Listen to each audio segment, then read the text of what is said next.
Dios le bendiga.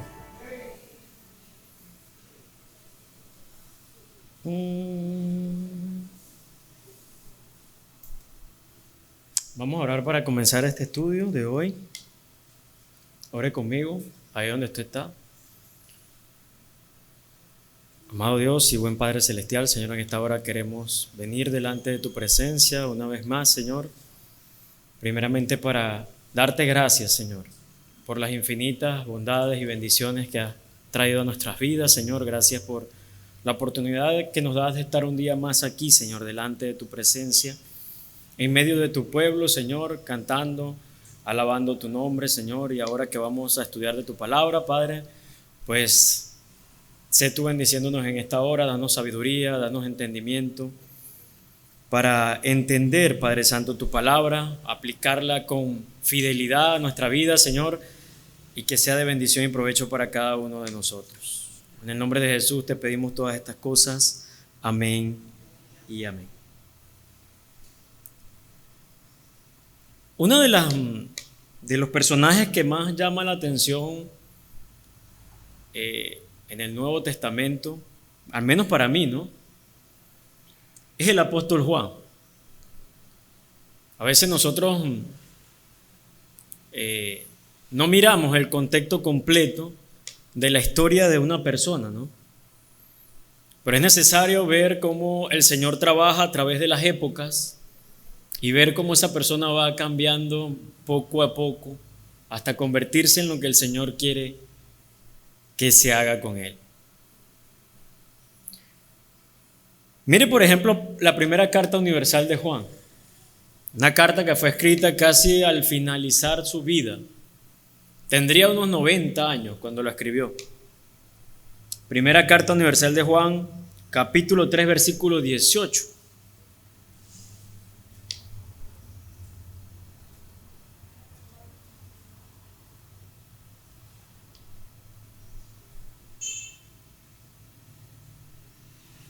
Es una parte nada más ínfima. Mire cómo habla Juan ahí, cuando se refiere, cuando está hablando con la iglesia. Mire la palabra que usa. Usa un diminutivo, ¿no? Bastante cariñoso. Dice, ¿cómo se refiere a la iglesia? Hijitos míos, no amemos de palabra ni de lengua, sino de hecho y en verdad. Y en esto conocemos que somos de la verdad y aseguraremos nuestros corazones delante de Él. Si vemos a simple vista el carácter de Juan a partir de este pequeño versículo, vamos a ver un hombre piadoso, un hombre amoroso, un hombre que ha conocido la verdad, pero que no solamente que ha conocido la verdad, sino que ama genuinamente, porque sería muy extraño de su parte mandar a amar de verdad si él mismo no está amando de verdad. Lo que me llama la atención de Juan es que nunca fue así.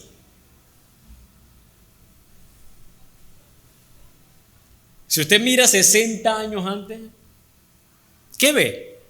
¿Ve ese Juan? Busque Lucas capítulo 9, versículo 49. Mire cómo era Juan.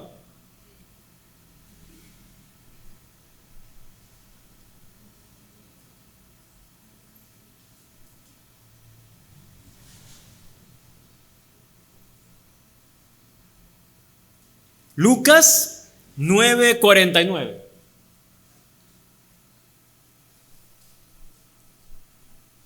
Y ahí vemos al menos 2 episodios donde se ve el apóstol Juan en unas conductas muy poco amorosas, si lo podemos decir de esa manera. Mira ahí. Entonces, dice así, respondiendo Juan, ¿cuál Juan? El mismo que acabamos de leer, ¿verdad que sí? Pero lo estamos viendo 60, 65 años atrás más o menos. Entonces respondiendo Juan dijo, maestro, ¿con quién estaba hablando? Con el Señor Jesús. Le dice, hemos visto a uno que echaba fuera demonios en tu nombre y se lo prohibimos porque no sigue con nosotros. Jesús le dijo, no se lo prohibáis, porque el que no es contra nosotros, por nosotros es. Pero ¿cómo vemos el carácter de Juan aquí? ¿Amoroso? No. Era un hombre censurador, sectario, ¿ve? Parcelario, le gustaban los grupitos, la cosa cerrada, ¿no? Que todo fuera solamente de ellos nada más. El Señor Jesús le dice, ¿por qué se lo prohibieron? ¿Por qué se lo habían prohibido? ¿Ah? Esa fue la única causa, ¿no? Que se ve ahí. La única causa de prohibírselo fue que no andaba con el grupito. No es que este hombre tenía una mala teología, no es que este hombre tenía una doctrina equivocada. Simplemente el hombre no estaba en ese grupo. ¿Quiere ver más de Juan? Sigue leyendo, ahí mismo en el 51, sin ir muy lejos. Cuando se cumplió el tiempo en el que él había de ser recibido arriba, afirmó su rostro para ir a Jerusalén y envió mensajeros delante de él, los cuales fueron y entraron en una aldea de los samaritanos para hacerle preparativos. Mas, ¿qué hicieron los samaritanos? No le recibieron, porque su aspecto era como de ir. ¿Ven? Viendo esto, sus discípulos, Jacobo y ¿quién? Juan otra vez. Juan otra vez. Dijeron, Señor, ¿quieres que mandemos que descienda fuego del cielo como hizo Elías y los consuma? Entonces volviéndose él, los reprendió diciendo, vosotros no sabéis de qué espíritu sois, porque el Hijo del Hombre no ha venido para perder las almas de los hombres, sino para salvarlas. Y se fueron a otra aldea. Vemos otra parte del aspecto de Juan. No solamente era sectario, no solamente era carente de amor, sino que era una persona profundamente descontrolada, ¿no? No perdonaba. No quería pasar por alto nada. Quería que cayera fuego del cielo en esa misma hora y que consumiera a los samaritanos. ¿De dónde sacó Juan el amor? ¿Ah? ¿De dónde sacó Juan el amor?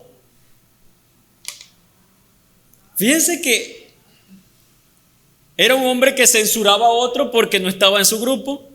Era un hombre que estaba dispuesto a orar al Señor para que hiciera caer fuego del cielo sobre gente y la quemara viva, hermano. La quemara viva. En otro episodio vemos a la mamá de Juan, del mismo Juan, pidiéndole al Señor que por favor, cuando fuera a su reino, dejara que Juan se sentara a un lado, ¿no? Y que diera un puesto diferente al de todos los demás. Juan siempre estaba en esa conversación metido, incluso. En esa conversación de quién era el mayor de todos los 12, Juan siempre estaba ahí metido en esa conversación. Pero algo sucede, hermanos. Al parecer algo cambió en Juan. Algo cambió en Juan. Váyase otra vez a la primera carta de Juan, capítulo 4, del 7 al 12. Primera de Juan 4 del 7 al 12.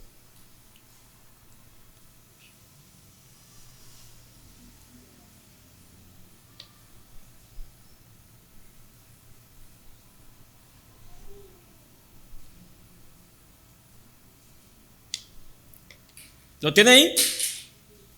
Dice, amados, amémonos unos a otros, porque el amor es de Dios. Todo aquel que ama es nacido de Dios y conoce a Dios. El que no ama no ha conocido a Dios, porque Dios es ¿qué? Amor. En esto se mostró el amor de Dios para con nosotros, en que Dios envió a su Hijo unigénito al mundo para que vivamos por Él. En esto consiste el amor, no en que nosotros hayamos amado a Dios, sino en que Él nos amó a nosotros y envió a su Hijo en propiciación por nuestros pecados. Amados, si Dios nos ha amado así, debemos también nosotros amarnos unos a otros.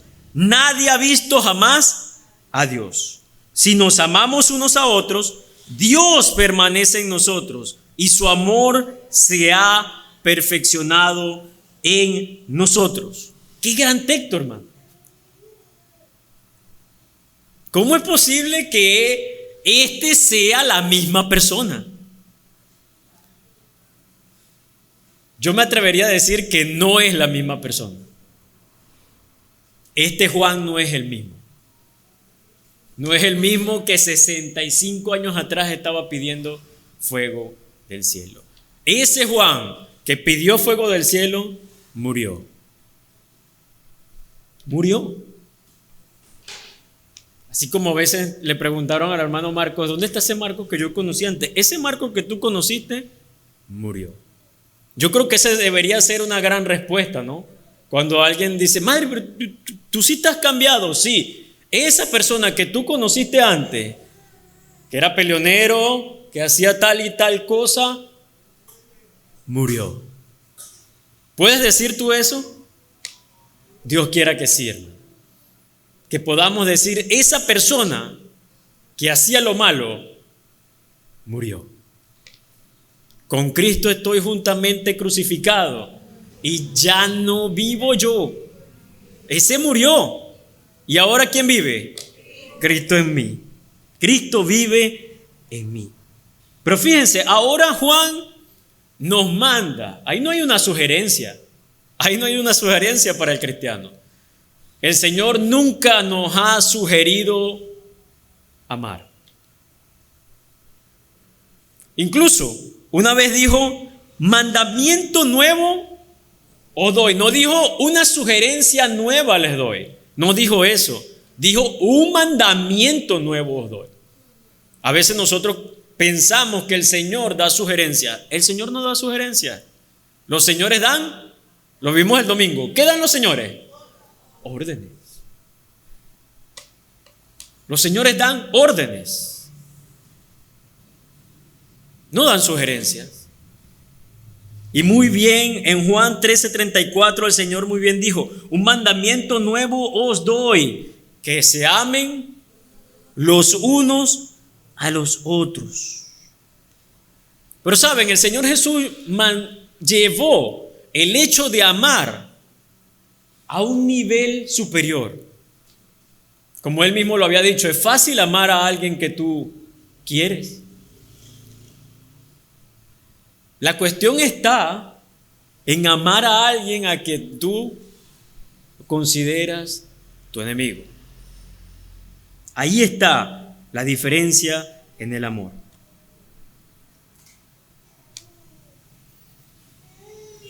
Yo no es que sea un experto en el amor, ni de amar, ni hablar de amor sería algo que yo manejara perfectamente. Pero estoy claro y estoy seguro de que el Señor nos ha mandado ¿a qué? Y eso no es una sugerencia, es un mandamiento. Es algo que el cristiano debería manifestar tanto dentro como fuera de la iglesia. Practicar el amor bíblico. Pero para eso debemos ver ciertas consideraciones antes. Y eso se llama así, este estudio se llama así, consideraciones específicas sobre el amor. Consideraciones específicas sobre el amor. La primera consideración la vemos en 1 de Juan capítulo 4 versículo 7. Una característica distintiva de una persona que quiere agradar a Dios es que se caracterice por ser amoroso. Por ser amoroso. Fíjense que dice, Estas antes el apóstol Juan dice, todo aquel que ama es nacido de Dios y que conoce a Dios. Ayer en el estudio de los varones hablábamos exactamente de eso. De que la mayoría de los, yo diría que todos los pecados, ¿no?, provienen de un mal entendimiento de la dignidad de Dios. Pecamos porque tiramos por tierra algún aspecto de la dignidad de Dios. Robamos porque decimos Dios no me va a ver, ¿ve? Tiramos por tierra ¿qué? Su omnisciencia. ¿Ve? La gente comete pecados deliberadamente porque piensa que Dios no lo va a castigar, ¿ve? Tiramos por tierra su justicia, tiramos por tierra su misericordia incluso, su paciencia incluso. Pero ahora el Señor nos dice que uno de los aspectos más importantes de su carácter es que Él se caracteriza por amar. Y que el cristiano tiene una deuda de amor. Ese es el segundo punto que vamos a ver. El primero es que estamos obligados a amar. Y el segundo es que el cristiano tiene una deuda infinita de amor.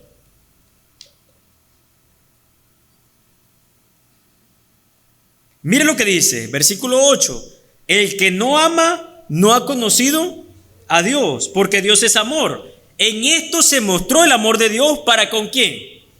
¿Para con quién? Para con nosotros, en que Dios envió a su Hijo unigénito al mundo para que vivamos por Él. Hermanos, ¿acaso nosotros no somos beneficiarios directos de ese amor? ¿No somos beneficiarios directos del amor de Dios? ¿Cuánto nos amó Dios? Tanto así que envió a su Hijo a morir por ti y por mí.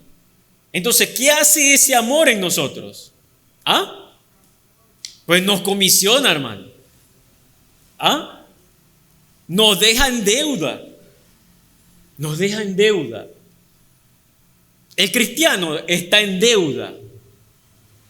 En una deuda incluso infinita por amar a otros. ¿Por qué? Porque si ya nosotros hemos sido receptores de ese infinito amor, entonces ¿qué debemos hacer nosotros ahora? Amar a otros, hermano, de la misma manera. Estamos en deuda de amor, debemos amor. Por eso el amor y amar es una obligación para nosotros, no es una sugerencia.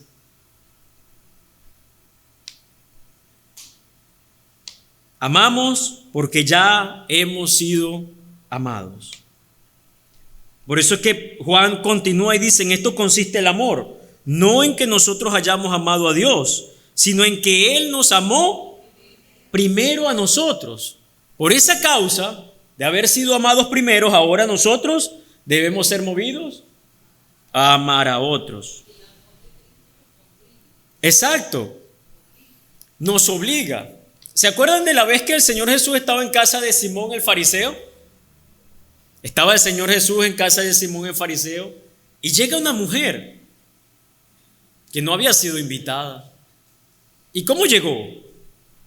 ¿De pie, muy campante? No, ni siquiera pronunció ninguna palabra.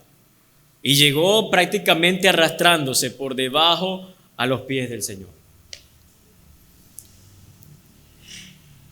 El Señor Jesús da una parábola, la parábola de los dos deudores. Y dice que habían dos deudores, uno debía 50 denarios y el otro debía casi 10 veces más. Y cuenta el Señor Jesús en la parábola que ninguno de los dos podía pagar. Ese es un clímax en la parábola, porque nos muestra un punto en el que tanto Simón como esa mujer que era pecadora estaban en un punto común. El punto común, hayas pecado mucho o hayas pecado poco, es que Dios igual te ha perdonado la deuda que tú no podías pagar, ni tú ni yo. ¿Debiéramos mucho o debiéramos poco? Y eso es lo que dice el Señor Jesús. ¿A quién se le amó más? Y Simón dice al que se le perdonó más. Exacto. El que se le perdona más, ama más. ¿Ven? ¿Ven el punto? Al que se le perdona más, más ama.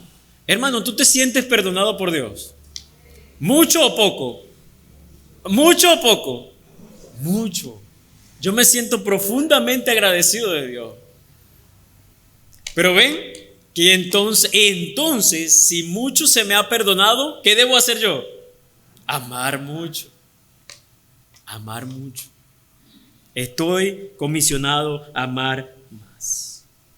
Versículo 11, amados, si Dios nos ha amado así, dice Juan, debemos también nosotros amarnos unos a otros. ¿Ve? ¿De qué manera? De esa manera, de la manera como el Señor nos ha amado. Si nos amamos unos a otros, Dios permanece en nosotros y su amor se ha perfeccionado en nosotros. El cristiano se caracteriza por amar. El problema es que a veces confundimos el término. Confundimos el término que significa la palabra amor. Mucho se ha dicho de que amor en griego significaba al menos 4 palabras. Nosotros tenemos una sola. A sus hijos usted les dice que los ama, ¿verdad? Ajá. Y si usted tiene esposa o esposo, usted dice que lo... Es hasta confuso, ¿verdad? Porque no hay un... Nosotros tenemos varios tipos de amor, pero usamos una sola palabra para todos los tipos. Así como tú amas a tu esposa, no es como tú amas a tu hijo. Incluso dentro del amor con los hijos hay diferencias. ¿Verdad que sí? No es que tú ames más a uno, o sea, que tengas preferencias. No quiere decir preferencias, son diferencias. Yo sé que Maribel ama de una manera diferente a Marcos, a como ama diferente a Esteban, a como ama diferente a Juan. ¿Verdad que sí? Pero a todos los amas por igual. Ajá, ven, y no puede ser tomado como una preferencia, sino como una diferencia en el amor. Lo mismo pasa en el caso de los tipos de amor que aparecen en la Biblia. El Señor habla de que nos amemos unos a otros con amor ágape. La palabra ágape, agapeo, que es un amor buscando el interés siempre del otro. Imagínense.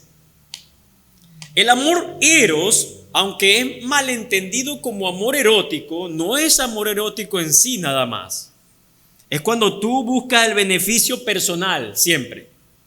El amor tuyo primero. O la satisfacción tuya primero. Por eso el amor del cristiano no es un amor eros, es un amor ágape. El amor ágape.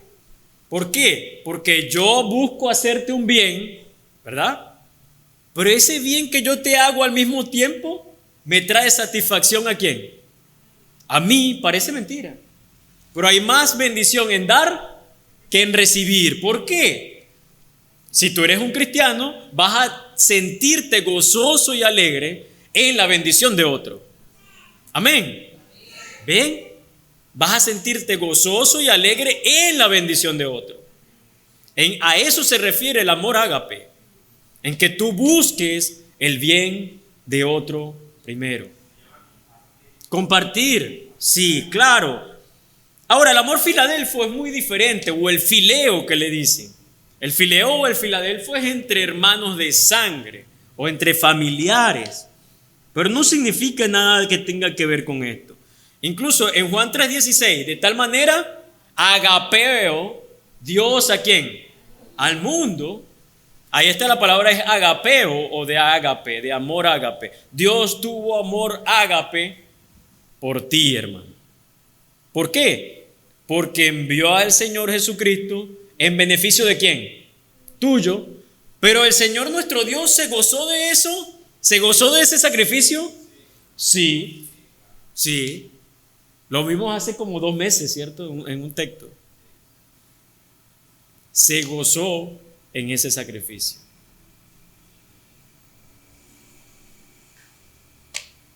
Más bienaventurado es dar que recibir, hermano. Entonces, ¿por qué no vemos el amor en nuestras iglesias? Considerando todas estas cosas, ¿no? Consideraciones rápidas, prácticas en ese primer texto de Juan. ¿Por qué no vemos casi el amor en nuestras iglesias? Si el amor, así como la obediencia, así como la fe, así como la santidad, que la vamos a ver el domingo, ya les mostré el menú, chicos.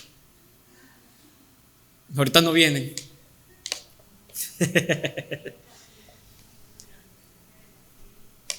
Así como la fe, la obediencia, la santidad son requisitos indispensables para agradar a Dios, el amor es un requisito indispensable, hermano. Debe ser uno de los ingredientes primordiales de cualquier actividad incluso que hagamos y cualquier desarrollo de dones dentro de la iglesia. Pero ¿a qué se debe entonces ver poco amor dentro de la iglesia?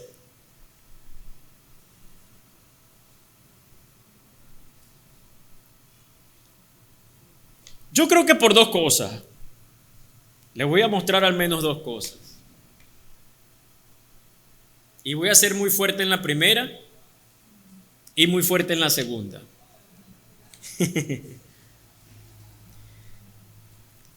Si el amor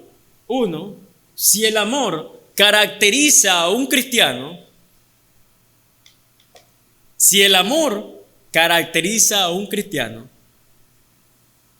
hay personas en la iglesia que no son cristianos. Es algo que debemos aceptar. Así vengan todos los domingos por 30 años. Si el amor es una característica fundamental de un cristiano y no ama, esa persona no ama y no demuestra el amor, ¿qué podemos pensar? Su fe es muerta. ¿Puede su fe salvarle?, dijera Santiago. Pero no podemos ser tampoco tan drásticos, ¿no? Hay muy buenos cristianos que deberían desarrollar también el amor. Y yo creo que es un mal de nuestra época. Hermanos, si usted observa esta época en la que vivimos, está sumergida en un profundo individualismo. ¿Lo ha visto?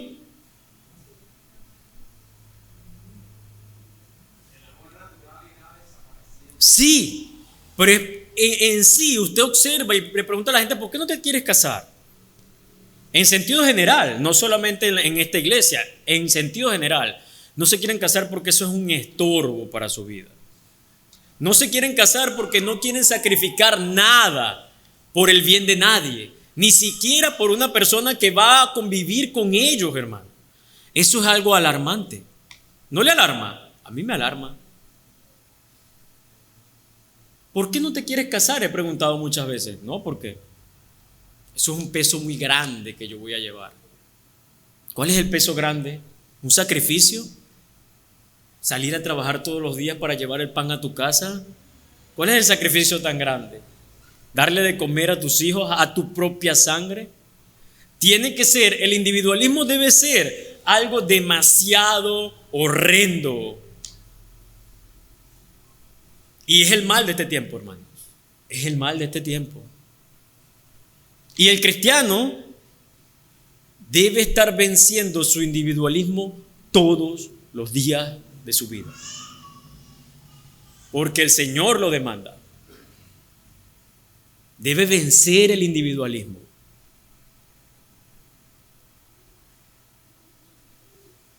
En el sentido de lo que vimos el domingo. ¿Se acuerdan de lo que vimos el domingo? Que un cristiano debe ser una persona que se niegue a sí mismo.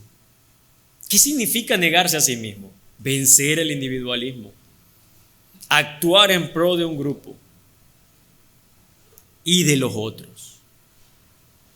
¿Saben? Más que salvar personas, hermano, el Señor murió ¿por quién? Por un grupo. Dice que el Señor se entregó por su iglesia. Más que por individuos, el Señor se entrega por un colectivo. El Señor piensa en colectivo. El mundo te dice, ámate a ti mismo. El cristianismo te dice, niégate a ti mismo. El mundo te dice, ámate a ti mismo. El cristianismo te dice, ama a Dios y ama a tu prójimo como a ti mismo. Ahora, fíjense que ese es un pasaje muy malentendido. Y el mismo pasaje lo explica. Busque Marcos, capítulo 12. Yo voy a dejar que la misma palabra se explique a sí misma. Marcos 12, 28 al 34.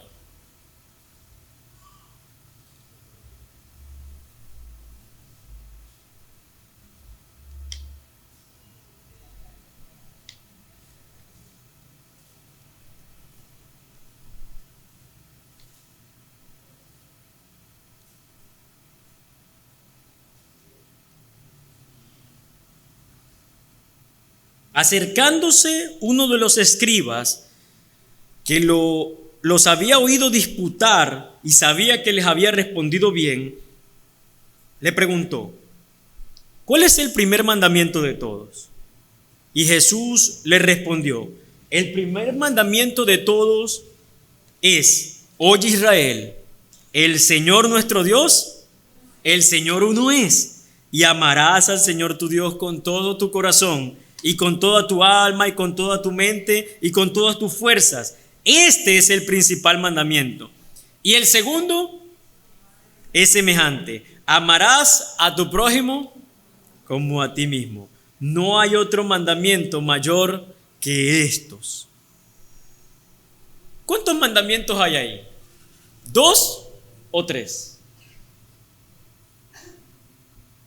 ¿Cuántos mandamientos hay ahí? 2 o 3. Pero en esto se resume toda la ley y los profetas. ¿En cuántos? En 2. Pero ¿cuántos hay ahí? 2 o 3.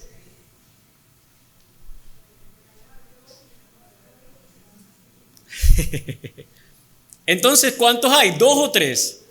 ¿Saben? El Señor Jesús está presuponiendo algo. ¿Verdad que sí? Hay una presuposición ahí. La presuposición es que tú ya te amas. Hay algo natural en el ser humano, y es que el ser humano tiene exceso de amor propio. Tiene demasiado, a tal punto de que se vuelve incluso nocivo para él. Por eso ahí no hay 3 mandamientos. No dice, ámate a ti para que luego puedas amar a Dios, para que por ende ames con lo que quede a tu prójimo. No dice eso. Ahí hay 2 mandamientos nada más. Dice, ama a Dios por sobre todas las cosas, y después dice, ama a tu prójimo como ya te amas a ti. Hace una presuposición. Más bien a nosotros nos sobra demasiado amor propio, hermano. Tanto así que Pablo en Romanos dice, en una de sus largas listas de pecados, dice que los amadores de sí mismos no irán al reino de los cielos. Los amadores, no dice literalmente, amadores de sí mismos. O sea, a aquellos a los que se les ha salido de control esa cosa del amor propio. Hermanos, un cristiano vence su individualismo. Aquí dice que debemos vencer nuestro individualismo para poder agradar a Dios.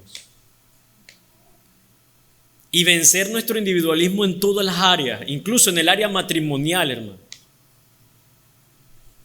Me atrevería a meterme en caminos muy escabrosos con esto y saldría aireado o airoso.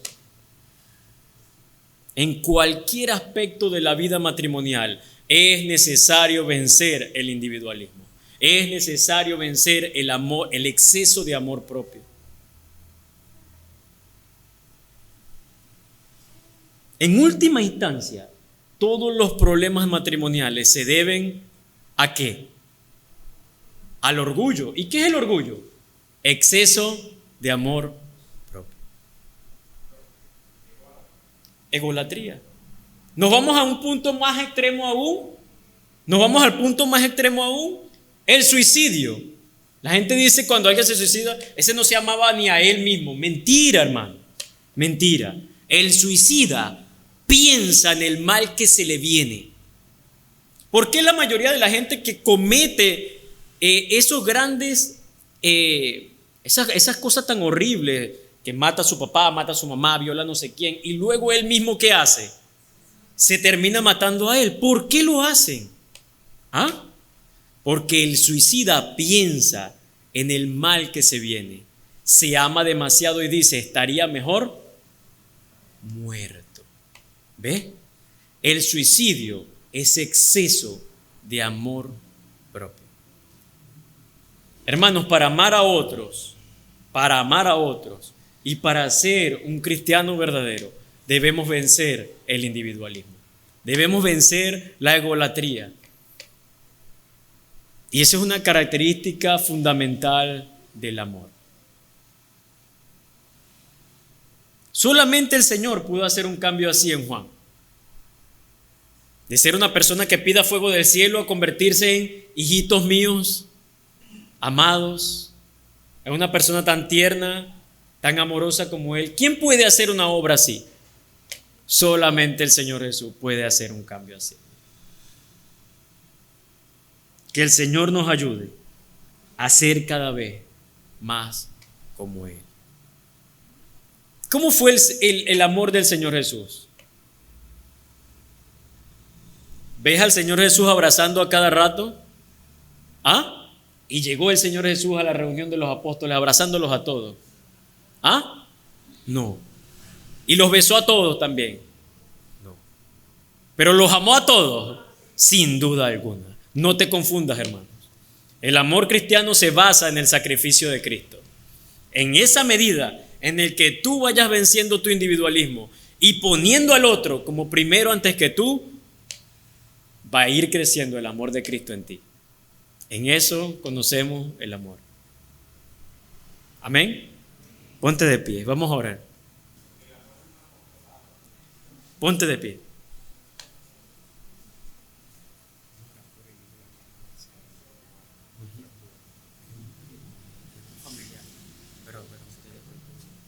Dale. Bueno, hermano, vamos a orar para que el Señor multiplique su amor en nosotros. Quiero que oremos también de manera especial por todos los hermanos que están quebrantados de salud. Que el Señor restaure las gargantas, los pulmones, los bronquios, los huesos. Y oremos también por Ignacio Nelson Pérez, sí, que él tuvo una fractura en su tobillo. Y bueno, que el Señor mueva a sus hijos y sus ángeles para que provea y se pueda ser trasladado a Ospino. Oremos. Padre, te damos gracias, Señor, porque tú has sido bueno. Gracias por tu palabra expresada aquí en esta noche, Señor. Gracias porque tú eres maravilloso. Y queremos pedirte, Señor, con pasión, con ruego, que nosotros podamos dejar, Señor, el egocentrismo, que podamos dejar el orgullo, para que nosotros podamos demostrar tu amor entre nuestros hermanos y también entre nuestra comunidad. Señor, que podamos ser conocidos porque somos personas que perdonamos, porque somos personas que dejamos de un lado el rencor, que dejamos de un lado la ira, que dejamos de un lado el resentimiento, porque tú lo dejaste hacia nosotros y nosotros debemos dejarlo hacia nuestros semejantes, porque tu palabra bien lo dice, que somos perdonados, somos aceptados por el amor que nosotros demostramos, por el perdón que nosotros somos capaces de dar. Ayúdanos, Señor, a ser más como tú. Señor, gracias por tu palabra, porque nos constriñe, Señor, nos hiere para que nosotros podamos cambiar y podamos transformar nuestra mente y nuestros corazones. De una manera especial queremos pedirte por nuestros hermanos que están quebrantados de salud, por nuestra hermana Zaida, por nuestra hermana Elia, Señor, por cada una de nuestras hermanas del progreso, Señor, nuestra hermana Graciela. Sé tú, Señor, de provisión para lo que ellas necesitan, Padre Santo. Señor, sé tú proveyéndole a cada una de ellas, a sus familiares, a los que los cuidan, Padre Santo. También por nuestra hermana Natalia, Señor, tú conoces el dolor que cada uno de ellos pueden sentir. Tú conoces también cada uno de los medicamentos que puedan hacer falta, y que seas tú proveyendo todo lo que ellas necesitan. Señor, te pedimos por Nelson también, Señor. Este es tu siervo, tu hijo. Y sé tú, Señor, moviendo a los ángeles, a tus hijos, a lo que tú veas necesario para que él pueda trasladarse a Estos Pinos, Señor, y poder seguir con su recuperación. Señor, todo esto te lo pedimos, lo entregamos en tus manos, Padre Santo, porque tú eres el dueño de todas las cosas y tú tienes el control sobre todas las cosas. Y sé tú haciendo tu voluntad en cada una de nuestras peticiones. En el nombre de Jesús, llévanos hasta nuestros hogares en bendición y guardándonos siempre. Amén y amén. Dios les bendiga, hermanos.